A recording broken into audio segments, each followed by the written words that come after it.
Julio Astillero. Pues no necesita mucha presentación el gran Julio Astillero, escritor y periodista, columnista emblemático en México, de La Jornada, autor recientemente de este libro que se titula Encabronados, es decir, una crónica periodística, una crónica que documenta pues todos, vamos a decirlo, los movimientos sociales que dieron pie a una catarsis contra el sistema político mexicano, desde el gasolinazo, los gobernadores, Enrique Peña Nieto, todo lo que estaba pasando en México lo narró y lo consignó ahí Julio Astillero en su importante libro, y lo he convocado también pues a hablar del nombramiento de Bartlett y el contexto en que nos encontramos también, Julio Astillero, y con este pues gran bono democrático que tiene Andrés Manuel López Obrador, hacer un paralelismo con la historia. ¿Cómo estás viendo las cosas? Te saludo con mucho gusto, Julio. ¿Cómo estás? Buenos días. Muy bien, buenos días, Luis Alberto, con mucho gusto de estar en tu programa, con tu audiencia. Saludos a todos quienes nos escuchan. ¿Por dónde empezamos? A ver, por lo que está ocurriendo, Julio, con el nombramiento de Bartlett, vaya, que ha suscitado tanta polémica. López Obrador también no ha dejado de hablar del tema. Ayer salió a defenderlo también, luego de que Tatiana Cloutier incluso dijera había mejores perfiles. El hermano de Tatiana Cloutier también criticando el nombramiento. Respeta, dice López Obrador, pero insiste que es la mejor opción. Sí, es un nombramiento que ha condensado las opiniones polarizadas que hoy se tienen respecto a la política y las acciones que va tomando este tan peculiar gobierno que aún no gobierna, pero sin embargo ya está actuando en términos políticos, generando hechos políticos y desde luego reacciones. Manuel Bartlett es un personaje que sintetiza una buena parte de los peores vicios de la política mexicana, practicada por él durante su paso como secretario de Gobernación, en un ejercicio que tuvo Manuel Bartlett, siempre como un hombre autoritario, de mano dura, un practicante entusiasta de todo el catálogo de marrullerías y de formas tramposas y de mano dura para ejercer la política en aquel tiempo. Luego pasó a una etapa en la que se peleó con Roberto Madrazo en 2006, interrumpió su largo paso priista en el que había ocupado cargos como la Secretaría de Gobernación, Secretaría de Educación, gobernador de Puebla, y comenzó una etapa en la cual ciertamente ha sido un hombre insistente en la denuncia de los vicios y los errores de parte de ese sistema del que él había sido parte estelar, protagónica. Y ahora lo que estamos viendo, pues es un rechazo de una parte de la sociedad, incluyendo seguidores de López Obrador, que se preguntan por qué colocar en un puesto así a un personaje con una carga, con un saldo histórico. Me parece que es imborrable, que es inevitable recordar siempre a Manuel Bartlett como pieza ejecutante del fraude electoral de 1988, que dio como ganador formal a Carlos Salinas de Gortari. Por ahí veo las cosas. ¿Cómo de alguna manera tomarlo esto, Julio? Ciertamente pues es un personaje que se fundamenta la crítica, también lo vinculo con tu libro, porque tu libro, insisto, es una narrativa periodística que vino a interpretar lo que estaba pasando con los gobiernos en ese momento, en este México convulso. Es decir, ¿son esos argumentos suficientes o en realidad también estamos muy encabronados con cualquier cosa que hagan nuestros gobernantes, Julio? Estamos muy encabronados con todo en este momento. Creo que estamos viviendo uno de las crestas de ese encabronamiento nacional. Hay una verdadera irrupción de enojo en las redes sociales que yo pensé que se iba a terminar con los resultados electorales, pero no, sigue adelante, porque a pesar de lo aparatoso del triunfo electoral de López Obrador y de Morena, es decir, de la cuantía de votos, del impacto en las políticas nacional y estatales, la gente sigue viendo con mucha preocupación la continuidad de la política de rapacidad en lo que queda de la administración de Peña Nieto, y porque hoy ojalá y perdure esa actitud crítica y de enojo de los ciudadanos, que sean capaces de seguir criticando y indignándose por todo tipo de decisiones que vaya tomando el poder. Hay un gran bono democrático a favor de López Obrador, una gran esperanza, pero en esa misma medida está la expectativa de que las cosas se vayan cumpliendo. Y desde ahora vamos viendo cómo algunas de las propuestas más avanzadas y más interesantes de López Obrador pues se van estancando, van en retroceso. La reforma energética, contra la cual parecía que habría una postura muy fuerte de rechazo, pues ahora ya el López Obradorismo va bajando las cosas, no habrá acciones reales contra tal reforma energética, sino simplemente el revisar expedientes, revisar contratos, ver que todo funcione bien. La descentralización tampoco es un hecho que se vaya a dar de la noche a la mañana. Hay ya estudios y análisis que muestran y declaraciones de la propia gente de López Obrador que muestran que el asunto no sea tan fácil.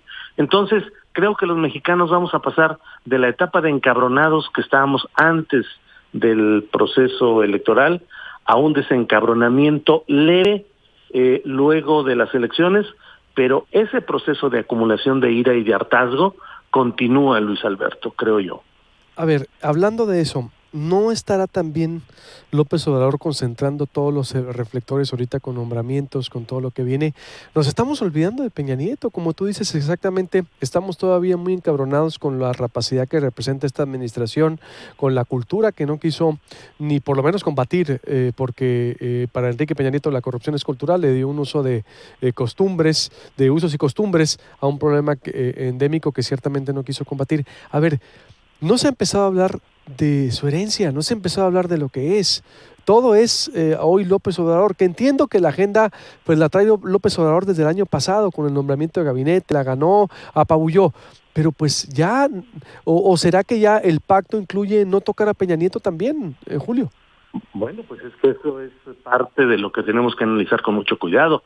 Siempre se ha hablado del riesgo de que existieran pactos políticos entre el PRI o Peña Nieto y Morena, lo que se ha llamado el primor, y recordemos que el primer hecho político contundente de López Obrador después de las elecciones, pues fue reunirse con el propio Enrique Peña Nieto en una reunión de suavidad y de tersura que fue casi la sesión del foro y de los reflectores para que entrara en acción López Obrador, que lo ha hecho de una manera vertiginosa, apabullante, pero eso mismo ha permitido que Peña Nieto se haya hecho a un lado, haya hecho mutis del foro teatral político, y por otra parte recordemos que el propio López Obrador ofreció que habría apoyo a Enrique Peña Nieto y que él buscaría que hubiera un proceso pues terso, suave en esta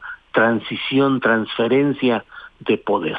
No he visto, por ejemplo, ninguna declaración enérgica de López Obrador por este proceso que tanto preocupa a muchos mexicanos respecto a la implicación, al significado exacto de la actualización de deuda que ha hecho la administración de Peña Nieto sobre 10,000 millones de dólares.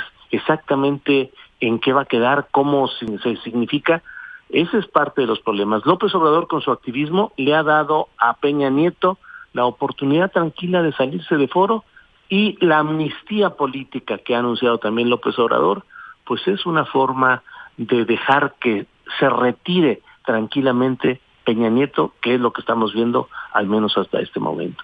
Uy, pero yo creo que es también lo riesgoso, ¿no? Julio, porque no sé hasta dónde va a ser el borrón y cuenta nueva en esta transición, en entrega-recepción, que ciertamente es de las más largas del mundo, Julio. Hasta diciembre va a tomar protesta Andrés Manuel López Obrador y ya estamos discutiendo nombramientos, posibles políticas, el éxodo que va a significar, es decir, porque todavía faltan 5 largos meses, agosto, septiembre, octubre, noviembre, 4 meses pues y medio.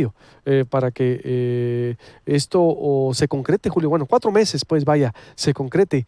Y todavía no tenemos claro qué va a pasar con el peñanietismo, y sí, con ese nombramiento. Entonces, ¿tú crees que deberíamos estar discutiendo, metiéndonos a la transición peñanietismo-López Obradorismo?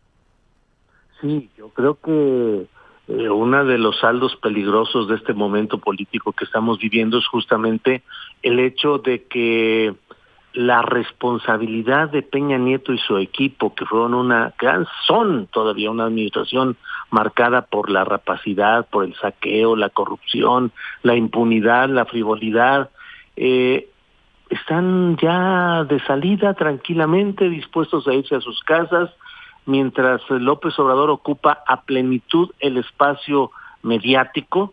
Me parece a mí que con un desgaste constante, porque la frecuente exposición a los medios diariamente genera el hecho de que López Obrador esté hoy en todo, para todo, y eso mediáticamente siempre implica un desgaste y políticamente también. Pero aquí creo yo que lo que no debemos perder de vista, pero el primero que no debe perderlo de vista es López Obrador. Lo que no debemos perder de vista es la responsabilidad del peñanietismo en la creación de toda esta tragedia y esta catástrofe que fue la que catapultó la enorme votación de 30 millones para Morena. Pero pues ahí está parte de nuestra desgracia política, de estos entendimientos y arreglos que pues ojalá y nos equivoquemos, o ojalá y me equivoque yo, pero pueden propiciar la salida impune de todo este grupo político después de la desgracia, del infortunio que han generado para México.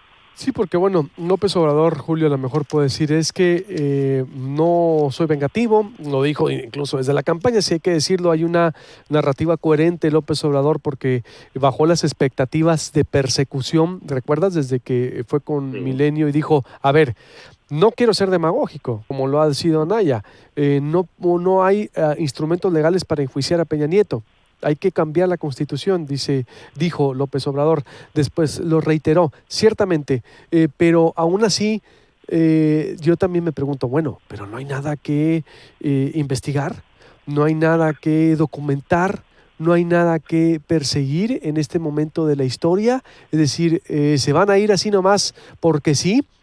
Por ejemplo, entiendo que hasta mejor hasta la figura del presidente no alcance, según López Obrador lo dijo desde campaña, insisto, la expectativa la bajó desde entonces, pero la deuda que deja, los escándalos de corrupción, el manejo político, la guerra sin resultados, la guerra contra la inseguridad, son muchas cosas, Julio, y nos estamos olvidando de ello. Claro, son muchas cosas diarias, cotidianas, todos los días vivimos desgracias que provienen de la ineficacia del aparato gobernante, y todos los días tenemos muestras de esa gran corrupción que saquea la riqueza colectiva para convertirla en negocio de unos cuantos. Y el gran problema está en que la política se convierta solamente en un proceso de sustitución de la pista del gran circo, para que de pronto cambiemos la vista hacia el escenario de las novedades, del nuevo gobierno, de la esperanza. Pero yo creo que justamente por todo ello, Luis Alberto, tenemos que sostener el ejercicio crítico respecto a las acciones de poder. Hay dentro del escenario de polarización que estamos hablando, hay una exigencia de cierto segmento proclive o defensor de López Obrador a tratar de cerrar ciertos espacios de crítica, de opinión, satanizando, agrediendo a quienes ejercen el legítimo derecho a criticar, a analizar, a opinar diferente, y eso me parece que está mal. Ni todo lo que ha hecho o está haciendo López Obrador es perfecto, ni toda crítica a López Obrador y a su nuevo gobierno implica ser priista, panista, que finalmente legítimo derecho tiene cualquier ciudadano a ser priista o a ser panista o de cualquier partido. Pero sí tenemos que, creo que ahora particularmente los periodistas tenemos que mantener en alto la bandera de la crítica, del análisis, y no dejarnos llevar ni por los espejitos electorales que nos quieren cambiar por oro, y sí mantener una supervisión ciudadana respecto a lo que se viene dando en estos nuevos tiempos políticos. Sí, digo, qué bueno que tomas ese punto, porque yo también he recibido ahí algunos reclamos, porque cómo es posible, ¿no?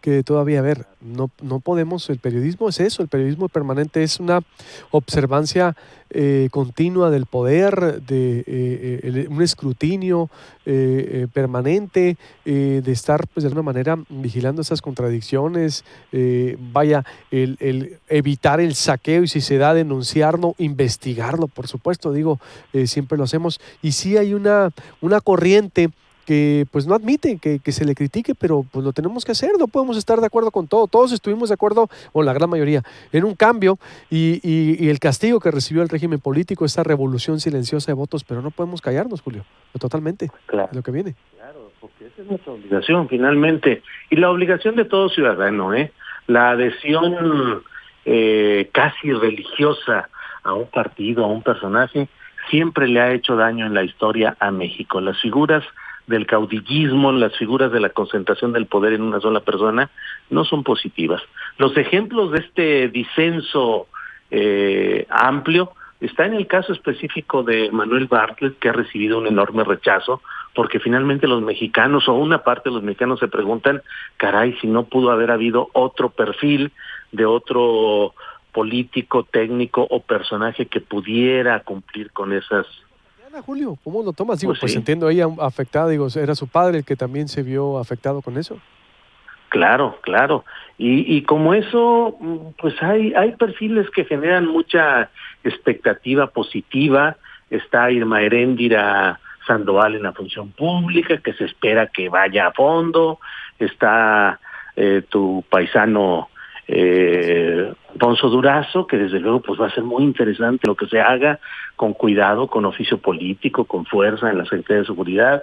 Pero hay otros nombramientos y otras propuestas que resultan desde ahora muy delicadas y que tenemos que revisar lo que vaya haciendo cada uno de los personajes, porque ni todo es miel sobre hojuelas, ni todo va a ser un mundo perfecto de seres infalibles en la política, que todo lo que hagan deba ser aplaudido. Debemos de tener la misma fuerza y la misma valentía para criticar las acciones del poder, las debemos tener también para reconocer las cosas buenas que haga cualquier político de cualquier partido en cualquier circunstancia, pero sin perder de vista el acento crítico, porque de otra manera nos vamos a convertir simplemente en aplaudidores de un momento histórico de ilusión que, si no lo cuidamos, se va a convertir también en desilusión, porque el proceso es colectivo, no es de una sola persona o de un solo partido. Totalmente de acuerdo. ¿Pudieras, por último te digo, o identificar qué otros puestos ves de riesgo? Mira, a mí me parece que la Secretaría de Gobernación, a cargo de la ministra en retiro, Olga Sánchez Cordero, me parece que es un cargo demasiado importante para que llegue alguien que no tiene experiencia política de manejo del sistema político en realidad. La Secretaría de Gobernación siempre ha sido ejercida por personajes que, para bien o para mal, han conocido todas las entrañas del sistema político. Una ministra que conoce muy bien todo el mundo del Poder Judicial, pero que nunca ha tenido trato con gobernadores, con partidos, con Congreso.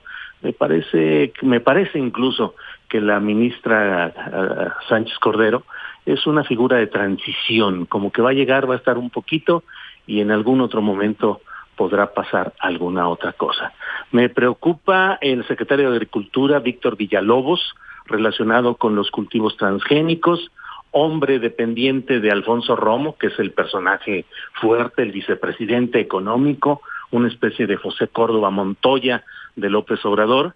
Y este hombre, Alfonso Romo, es desde luego, me parece, que la mayor preocupación que yo encontraría en el contexto de López Obrador. Alfonso Romo, que fue una especie de contacto fuerte y acaso recaudador con los empresarios, y que ahora se va a dedicar a fomentar una especie de nueva clase económica, y que es el personaje muy preocupante detrás de proyectos como las zonas económicas especiales, el canal transísmico, que todos estos son proyectos que suelen beneficiar de manera exagerada, desbordada, a ciertos empresarios, los nuevos empresarios del sexenio, contra el interés de las comunidades indígenas y de quienes defienden recursos naturales. Por ahí andan algunas de mis preocupaciones, Luis Alberto. Muy interesante, Julio, aquí hice algunas anotaciones, muy interesante en verdad, y pues todo mi reconocimiento a tu trabajo, y como dices, yo coincido contigo, pues tenemos que mantenernos así despiertos, ver qué hacen estos personajes, ver los movimientos del nuevo gobierno, debemos de ser críticos porque, insisto, hay muchas cosas en juego y nosotros somos parte importante como observadores, y la misma gente lo hace también, Julio, tú sabes, digo, tú Sí. has sido alguien que ha estudiado y ha entendido muy bien el nuevo modelo de comunicación en este país, lo has abordado muchísimo en tus espacios también. La gente ya mismo te lo dice, te lo señala, te manda las cosas, las denuncias, a veces los documentos que se tardan por obtener por transparencia te lo filtra algún empleado. Es decir, estamos en otro tiempo, Julio, en otro tiempo. Sí. ¿No? Y hay que mantenernos así, mi estimado Julio Astillero. Pues te agradezco mucho y estamos en contacto. No sé si quieres agregar algo más. Nada, solamente un saludo a todo el público de Sonora y de la región, con mucho afecto, y pues sigamos atentos a lo que sucede, ejerciendo el espíritu crítico, manteniendo el ojo alerta, apoyando lo que haya que apoyar, pero también criticando lo que se deba criticar. Es todo, Luis Alberto. Completamente de acuerdo. Un abrazo, Julio, gracias por tu tiempo. Hasta luego. Hasta luego, Julio Astillero de La Jornada, para que vea usted cómo mantiene pues ese sentido crítico que debemos preservarlo, alimentarlo, cuidarlo. El periodismo es ese, porque exacto, él también lo ha visto, pues como algunos seguidores, pues él ha tenido reclamos, ojo, por haber criticado a Manuel Bartlett, como muchos lo hemos tenido, pero no podemos ser condescendientes y solo aplaudidores de que todo está bien. Ese periodismo oficial de Estado le ha hecho mucho daño al país, cuando pues, y que es muy estilo del PRI, de que no te pago para que me pegues, si me pegas te retiro la publicidad, o si criticas eres enemigo. No, eso es muy dañino, por eso no evolucionamos en muchas cosas en este país. Entonces hay que preservar. Más adelante, obvio, compartiremos la entrevista con Julio Astillero y le estaremos dando ese impacto, esa publicación. Y yo creo que también sí ha sido un error de López Obradorismo, que en esta transición todos los focos han sido hacia él, y a Peña Nieto libre y su administración. No se ha hablado nada. De hecho, hoy la alcaldesa electa, voy a hacer un corte y vuelvo con Gerardo Fernández Noroña, la alcaldesa electa de Morena, Hermosillo, Celia López, dice